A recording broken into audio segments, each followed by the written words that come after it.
Ako nga pala si Karima, ang HA warrior nyo.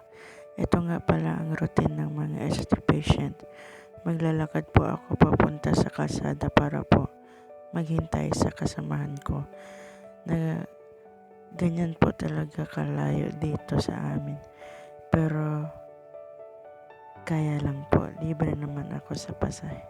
Kasi po andyan po yung savior ko, yung family Husin, mga ka-HC warrior.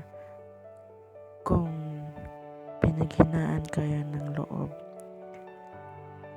iniisip nyo na wala ng pag-asa, please po, magdasal lang po kasi lahat naman tayo binibigyan ng pagsubok ni God Iiyak lang natin yan, pagkatapos laban ulit. Ako nga 7 years ko po nilalabanan ng buhay ko. Dami kong pinagdaanan pero lumalaban ako kasi ang alam ko, di ako pabayaan ni God.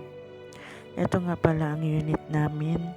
Bago kami papasok yan, kukuha muna kami ng charge slip para ibigay doon sa MSS at i-process. Tapos, ito po, isasalang na ako.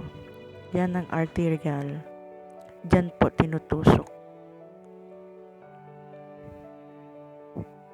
Diyan po tinutusok para lumabas po yung dugo at diyan po yung venous kung saan papasok yung dugo.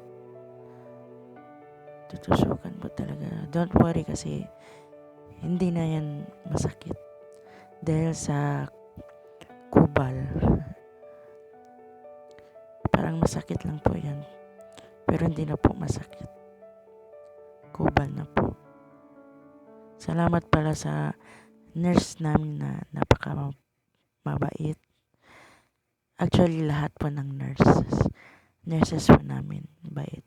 At saka yan na po yung blood na papunta sa machine.